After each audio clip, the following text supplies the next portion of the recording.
आज धूप इतनी चमचमाती हुई है ना, जैसे मैं बोलती हूँ कि आज सूर्य देवता बिल्कुल चिमनी मांझ के चढ़े हुए हैं। आंख नहीं खुल रही है, अंदर हूँ मैं। यस, हाय एवरीवन, नमस्कार, सलाम, Sat Shri Akal. Welcome back to Deep soul in one channel. I hope you all are doing really well. और it's not very early morning, 9:30 का टाइम हो रहा है और मैं बस किचन में जाने वाली हूँ लंच प्रिपेयर करने के लिए, क्योंकि आज आ रहे हैं घर में गेस्ट। मेरी फ्रेंड सोनाली और उसकी फैमिली आ रही है, तो कुछ तैयारी मैंने कर दी है। आपको दिखा देती हूँ कि क्या क्या तैयारी करी है। और यस, मीठा मैंने कल ही बना लिया था। सारी चीज़ें एक साथ नहीं हो पाती हैं, तो थोड़ी सी प्रेप अगर कर लो ना तो इजी रहता है। और कुछ बहुत जल्दी मैं उठी भी नहीं थी, कुछ मेरे ख्याल से 7 बजे के करीब उठी थी, लेट ही हो गया था, बट इट्स ओके। तैयारी थी और क्या मुझे बनाना है, जब वो एक बार प्लान हो ना तो फिर आपको पता रहता है कि इतनी देर लगेगी इस चीज़ को बनने में, तो आप डन कर लोगे। ईवी बल्कि मेरे साथ उठी 7 बजे और अपना वॉशरूम वगैरह जाके then she was saying mama it's cold. Temperature ना एकदम से ही ड्रॉप हुआ है 9 डिग्रीज। रात को तो 1 डिग्री चला गया। और रात की हीटिंग हमने अभी ऑन नहीं करी थी, दिन में चल रही है 2 बार 2-2 घंटे के लिए, बट मैं रात की हीटिंग भी अब ऑन करूँगी। तो वो जाके लेट गई एंड वो फिर से सो गई तो अभी तक दोनों में से कोई सी नहीं उठी है। तो मैं कहा चलो मैं अपना किचन का काम कर लेती हूँ। तो यस, कुछ तैयारी मैंने करी है, दिखा देती हूँ आपको और फिर फटाफट जो है वो कुकिंग शुरू करते हैं। तो चलिए चलते हैं किचन की तरफ, दिखा देती हूँ आपको सारी तैयारी। ये कढ़ाई खाली है, इसमें कुछ नहीं बना है, डिशवॉशर से निकाली थी ना, फिर मैंने शेल्फ में नहीं रखी कि इसमें तो मुझे कुकिंग करनी ही है। और यहाँ पे हरा धनिया ढेर सारा, ये ग्रेवी में जाएगा। टमाटर प्याज अच्छे से वॉश करके रख दिए हैं, प्याज छील दी है, सैलेड की भी इसी में है। 3 चीज़ें मैं बनाने वाली हूँ, तीनों में ही जाएगी प्याज, एक में लंबी कटी हुई और 2 में बारीक कटी हुई। तो यस, ये प्रेप हो गई है और साथ साथ बस मैं पीसती जाऊंगी, चॉप करती जाऊंगी और बनाती जाऊंगी। और यहाँ पे है सोया चाप। सोया चाप का ना 10 मिलता है यहाँ पे ईस्ट एंड का, और उसमें काफ़ी सारा होता है, तो हमारी फैमिली के हिसाब से 2 बार उसमें बन जाता है। लेकिन जब वो 10 एक बार खुलता है तो उसके बाद उसमें लिखा होता है कि 3 दिन के अंदर कंज्यूम कर लो, तो फिर ओपन इस तरह से मैं रख नहीं सकती। और एक बार सोया चाप बना, फिर ऐसा नहीं कि विद इन अ वीक फिर से आप बना लो, तो ना मैं उसको चॉप करके ना फ्रीज कर देती हूँ। तो यस, आज ये सोया चाप है। सोया चाप हरा मसाला बनाने वाली हूँ और उसमें ये कैप्सिकम भी जाएगी, 2 कलर की मैंने ले ली थी। और राजमा, एक इस तरह से ना ग्रेन चाहिए ही होता है, लेग्यूम वगैरह, तो राजमा भिगो दिया था। और ये चित्रा राजमा है, अच्छे से वॉश्ड है ये, और पहले से बॉईल नहीं कर रही हूँ, तड़का बना के साथ बॉईल करूँगी। इधर आ जाए तो यहाँ पे है कटहल, जैक फ्रूट, और ये भी यहाँ पे फ्रोज़न ही पैकेट मिलता है। शेफील्ड में तो फ्रेश मिलता नहीं है, और कहीं मिलता हो तो I have no idea, but हाँ ये फ्रोज़न है। और ये ना मैंने निकाल के फ्रिज में रख दिया था रात ही, ये भी, और जो सोया चाप मैंने फ्रीज किया था, ये दोनों मैंने निकाल के फ्रिज में रख दिए थे, तो पूरी रात ये बहुत अच्छे से थो हो गए। अभी मैं इसको थोड़ा सा चॉप करूंगी, तो कटहल करी बनाने वाली हूँ। और यहाँ पे है वही दही बड़े, और ये तो सरप्राइज ही मिल गया हमें एक्चुअली। मैं जब इसका फ्रोजन पैकेट निकाल रही थी ना, तो पीछे जिपलॉक बैग में ये भी रखे थे। मैं कहा अरे भाई ये तो मैं भूल ही गई, तो ध्यान आया अब से इंडिया से आने के बाद मैंने एक बार दही बड़े बनाए थे, एक्स्ट्रा बना लिए थे, तो मैंने ये फ्रीज कर दिए थे। तो मैं कहा चलो रायता नहीं बनाऊंगी, दही बड़े ही खिला देती हूँ। तो ये भी मैंने रात को ही फ्रीजर में से निकाल के फ्रिज में रख दिए थे, थो हो गए हैं, बस गर्म पानी डाल के और इनके ऊपर अपना दही चटनी सारी चीज़ डाल के ये भी रेडी हो जाएंगे। और यहाँ पे है मेरे दिवाली के दिए जो मैंने क्लीन करके रख दिए हैं, बस इनको अब स्टोर करना है, नेक्स्ट ईयर काम आ जाएंगे। बाती जो है ना ये निकली हुई है इधर, ये ना एक T light holder, T light empty हुई थी ना, इसमें रख दी थी। ये ना मैं इकट्ठे कर लेती हूँ, मंदिर का जो भी इस तरह से निकलता है ना, बाती वगैरह, ऐश, ये सब ना फिर मैं हवन में इस्तेमाल कर लेती हूँ, या फिर मैं पौधों में डाल देती हूँ। जैसे हवन की राख होती है तो वो बाहर में मैं किसी भी प्लांटर में डाल देती हूँ, तो वो मिट्टी के साथ मिक्स हो जाती है, तो ना तो कहीं प्रवाह करने की ज़रूरत होती है कि हम अपनी नदियों को पॉल्यूट कर रहे हैं, और चीज़ें जो हैं वो ऐसा भी नहीं कि पैरों में आ रही हैं, कुछ गलत हो रही हैं, पौधों के अंदर हैं, और पौधों से जो है वो अपना नए नए प्यारे प्यारे आपको फूल मिलते हैं। और बाहर जो है बड़ा ही अच्छा मौसम हो रहा है आज, ऐसा मन कर रहा है जैसे शॉल ओढ़ के ना बाहर बैठ जाओ, बट वही है, हवा है। तो चलिए कुकिंग शुरू करते हैं। सबसे पहले हम बनाएंगे सोया चाप हरा मसाला। बनाना बहुत आसान है और इतनी टेस्टी ये डिश तैयार होती है कि हर कोई आपसे इसकी रेसिपी पूछेगा। तो इसके लिए मैंने कढ़ाई ली है और जिसमें अच्छे से भुनाई हो जाती हो ना, इस तरह की आप चौड़ी और भारी सी कढ़ाई लें। थोड़ा सा ऑयल ऐड करके उसमें जीरा क्रैकल कर लें और फिर थिनली स्लाइस की हुई अनियंस इसके अंदर शामिल कर दें। थोड़ा सा इन अनियन को हम भूनेंगे, बहुत ज़्यादा हमें ब्राउन नहीं करना है, बस ये ट्रांसलूसेंट सी हो जाए तो आपको अंदाज़ा पड़ जाएगा कि हाँ ये पक गई हैं। इसके बाद इसमें मैंने ऐड करी है थोड़ी सी हल्दी, क्योंकि चीज़ें जो हैं वो हमें थोड़ी सी शैलो फ्राई करनी है। तो यहाँ पे मैंने सोया चाप ली है जिसको थिनली स्लाइस करके ऐड किया है। साथ ही हम इसके अंदर शिमला मिर्च ऐड करेंगे, तो जिस भी कलर की आपके पास अवेलेबल हो आप वो कलर की इसके अंदर ऐड कर दें और इनको भी इसी तरह से ना क्यूब्स जो होती हैं उसमें कट करें। हर चीज़ का जो साइज़ है ना वो सेम सा हो, तो एक साथ इवनली इसकी कुकिंग भी होती है और भुनाई भी होती है। तो कुछ 2 से 3 मिनट हम इसको रोस्ट करेंगे। कुछ ऐसा नहीं कि ब्राउन चित्तियाँ आनी चाहिए, बस ये थोड़ी सी क्रिस्प हो जानी चाहिए, दैट्स इट। मीनवाइल यहाँ पे हम ग्रेवी रेडी कर लेते हैं। तो यहाँ पे मैंने 3 टमाटर लिए हैं मीडियम साइज़ के, इनको मैंने ग्राइंड कर लिया है। अब हम बाकी की चीज़ें इसके अंदर ऐड करेंगे। तो सबसे पहले जाएगा इसमें हरा धनिया। अब हरा धनिया फूला फूला सा होता है तो एक बार में सारा नहीं जाएगा।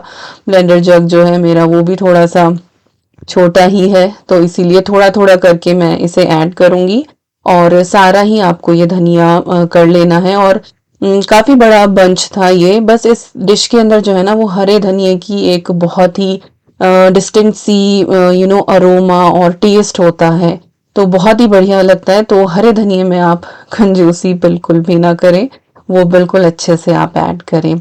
तो जैसे ये पिसा है जार में फिर से जगह हो गई है, तो बाकी का भी मैंने इसके अंदर ऐड कर दिया है। कुछ एक मसाले और चीज़ें भी इसके अंदर जाएंगी, बट पहले जो है वो धनिया टमाटर अच्छे से पीस लेते हैं।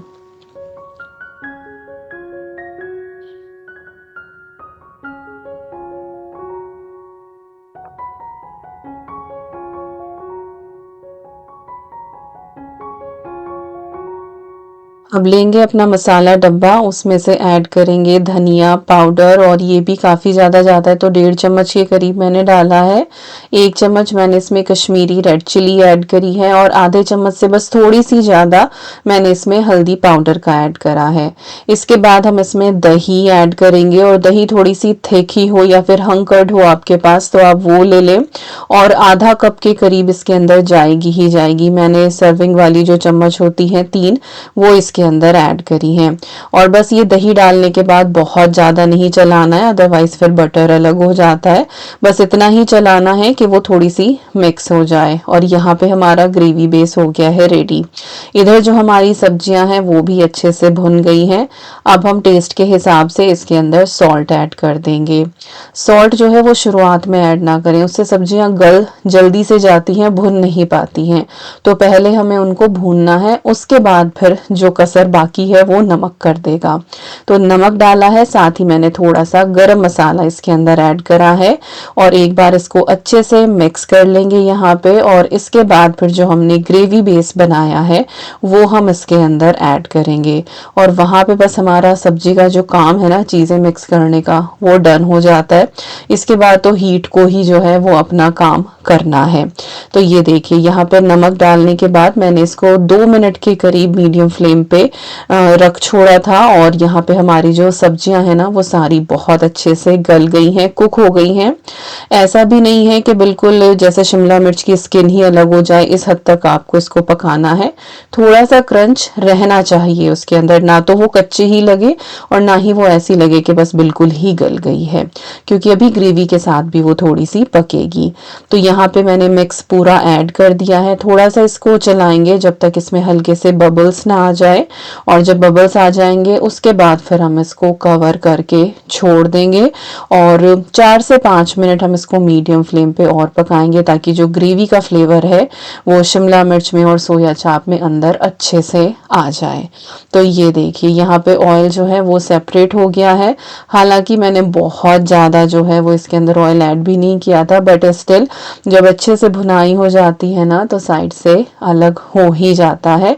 और दही की भी टेंडेंसी होती है कि वो ऑयल को ओज आउट कर देती है। अब यहाँ पे आपको डिसाइड करना है आपको इसको लटपटी रखना है या ड्राई करना है, तो उस हिसाब से आप इसको और पका ले या फिर इसको ऐसे ही छोड़ दें। तो मैं इसको थोड़ी देर और पकाने वाली हूँ, क्योंकि मुझे थोड़ी सी ज़्यादा लिक्विड ही लग रही थी, तो मैं इसको सेमी ड्राइड वर्जन में लेके आने वाली हूँ। तो ट्राइपॉड इधर ही सेट था, तो इधर ही मैंने छोटा प्रेशर कुकर रखा और जो अपनी कढ़ाई थी वो दूसरे चूल्हे पे कर दी है, बिल्कुल सिम फ्लेम करके।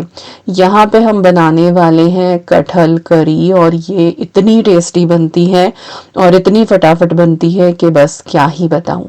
तो प्रेशर कुकर में थोड़ा सा ऑयल डाल के जीरा डाला है, बारीक कटी हुई हम इसके अंदर प्याज ऐड कर देंगे और प्याज को फिर जो है अच्छे से भूनेंगे यहाँ पे मीडियम फ्लेम पे।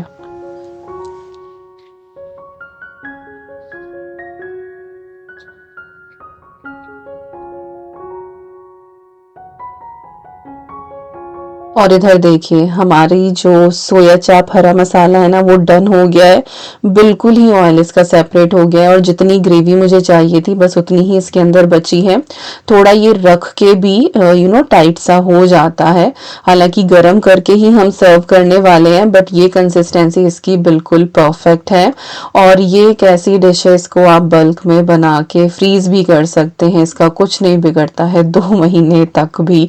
तो बहुत ही बढ़िया एक रेसिपी तैयार होती है। तो हरा मसाला रेडी हो गया है, अब यहाँ पे कटहल मसाला बना लेते हैं। तो प्याज भुन गई थी, इसके बाद मैंने जिंजर गार्लिक की फ्रोजन क्यूब ऐड करी है, रेड चिली पाउडर ऐड करा है, और इसके बाद टर्मरिक, और उसके बाद ऐड करा है अपना धनिया पाउडर। यही बेसिक मसाले जो हर सब्जी की जान है और हर सब्जी में ये जाते ही जाते हैं और इनके हेल्थ बेनिफिट भी हैं, इसीलिए हमारी क्यूजीन में एवरीडे इनको यूज किया जाता है। इसके बाद मैंने इसके अंदर टमाटर की प्यूरी ऐड कर दी है। 3 टमाटर ही थे और बिल्कुल प्लेन टमाटर थे, मैंने कोई हरी मिर्ची वगैरह ऐड नहीं करी है, क्योंकि इस बार की मिर्ची हमारी काफ़ी तीखी है और बच्चे भी खाने वाले हैं, तो जिसको चाहिए वो हरी मिर्ची अलग से ले लेगा, बाकी अचार भी है घर में। तो बस मैंने सिर्फ टमाटर की प्यूरी बनाई थी। इसके बाद मैंने सॉल्ट ऐड कर दिया है टेस्ट के हिसाब से, इससे जो हमारा कुकिंग प्रोसेस है वो फास्ट हो जाता है। साथ ही यहाँ पे मैं किचन किंग मसाला ऐड कर रही हूँ, या फिर सब्जी मसाला हो आपके पास घर का बना हुआ, आप वो ऐड कर दें इसके अंदर, इससे जो है ना वो एक्स्ट्रा ऊम्फ आ जाती है। और अगर नहीं है कोई भी मसाला तो फिर आप गरम मसाला ही ले लें, टेस्ट थोड़ा सा डिफरेंट आता है, लेकिन कुछ एक ऐसे मसाले होते हैं जो आपको अपनी किचन में रखने चाहिए, इससे जो आपकी डिश होती है ना उसका टेस्ट बढ़ जाता है, और गेस्ट मेन्यू में तो खासकर आप यूज़ करें ही।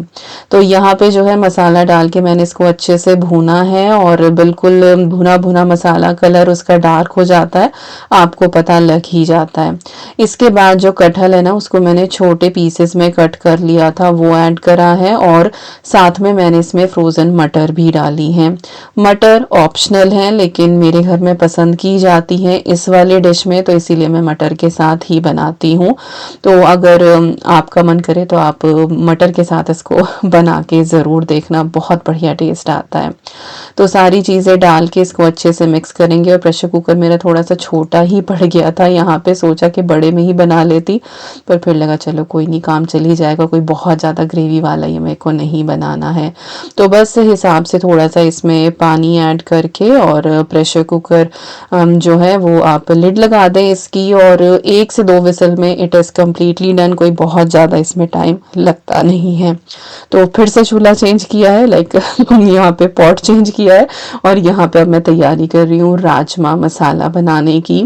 वैसे तो बहुत सिंपल सी रेसिपी है, हम लोग अपने घर में बनाते ही हैं, लेकिन कभी कभी ना थोड़े से डिफरेंट तरीके से बनाओ ना तो टेस्ट अलग आ जाता है। तो प्रेशर कुकर में थोड़ा सा ऑयल डाल के जीरा, और उसके बाद वही बारीक कटी हुई जो प्याज है वो मैंने इसके अंदर शामिल कर दी है। प्याज को जो है यहाँ पे फिर हम अच्छे से भून ही लेंगे। हर डिश का जो टेस्ट है ना वो डिपेंड करता है कि आपने मसाला कितना अच्छे से तैयार किया है, उसको किस तरीके से भूना है, कितनी आपने उसमें मेहनत करी है। फटाफट कर दे, कई बार मसाला ठीक से भुना नहीं होता है तो वो टेस्ट नहीं आ पाता है। तो भुनाई इज़ वेरी इंपॉर्टेंट एक्चुअली। तो बस यहाँ पे प्याज अच्छे से भुन गई थी, जिंजर गार्लिक की फ्रोज़न क्यूब डाली, बेसिक मसाले हल्दी धनिया मिर्ची, इसके बाद थोड़ा सा पानी डाला है जिससे मसाले ना जलें, और यहाँ पे इसको हम थोड़ा सा पका लेंगे। तो सेम चीज़ें मैंने जो है ना वो कटहल मसाला में भी ऐड करा है, कटहल करी जो हम बना रहे हैं, लेकिन इसके और उसके प्रोसेस में अलग आपने डिफरेंस देखा है कि यहाँ पे पहले मैं जिंजर गार्लिक को जो है वो थोड़ा सा पानी डाल के मैंने गलाया है, उसमें जो है वो टमाटर साथ के साथ डाल दिया था। तो यही चीज़ें जो होती है ना वो आपकी डिश का जो टेस्ट होता है ना उसको बदल देती हैं।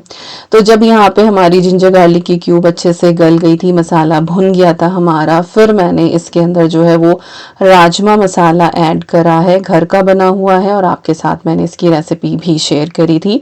साथ ही कसूरी मेथी मैंने ऐड करी थी, और फिर इसको थोड़ा सा सौते करेंगे, बढ़िया सा मसाला तैयार होगा। उसके बाद फिर हम इसमें ऐड करेंगे टमाटर की प्यूरी। ये भी 3 मीडियम साइज़ के ही टमाटर थे, और इनकी प्यूरी करके मैंने ऐड कर दिया विदाउट ग्रीन चिली। और मैं हर डिश में ना स्पेसिफिकली मेंशन करती हूँ, कई बार कमेंट भी आ जाता है कि आप बहुत डिटेल में बताते हो, बोरिंग हो जाता है, बट आई फील लाइक कि मेरी रेसिपी देख के अगर कोई बना रहा है, भले ही वो एक ट्रेंड कुक हो या फिर कोई बिगनर हो, किसी को कोई दिक्कत ना हो, क्योंकि बहुत से ऐसे लोग हैं जिनको नहीं आती है कुकिंग, बहुत से ऐसे लोग हैं जो बहुत माहिर हैं, लेकिन उनको भी कई बार कोई टिप मिल जाती है। तो मैं इस तरह से अपनी रेसिपी बताती हूँ कि किसी को कोई दिक्कत ही ना हो। तो खैर यहाँ पे मैंने सॉल्ट ऐड कर दिया था टेस्ट के हिसाब से, अच्छे से भुना मसाला, और उसके बाद फिर मैंने इसमें राजमा ऐड कर दिया है।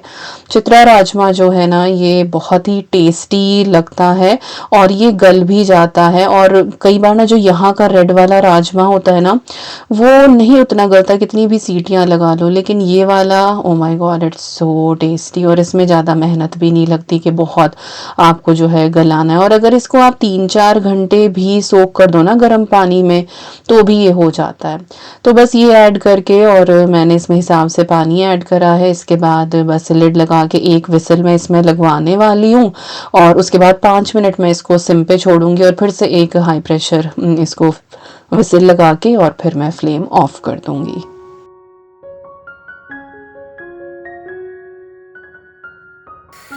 तो सुबह के 10:30 बजे हैं, और लगभग 9:45 बजे मैंने खाना बनाना शुरू किया था। 9:30 बजे मैंने आपसे बात करी थी, और उसके बाद कैमरा सेटअप करना, ये सारी चीज़, तो 9:45 हो गए थे मुझे शुरू करते करते।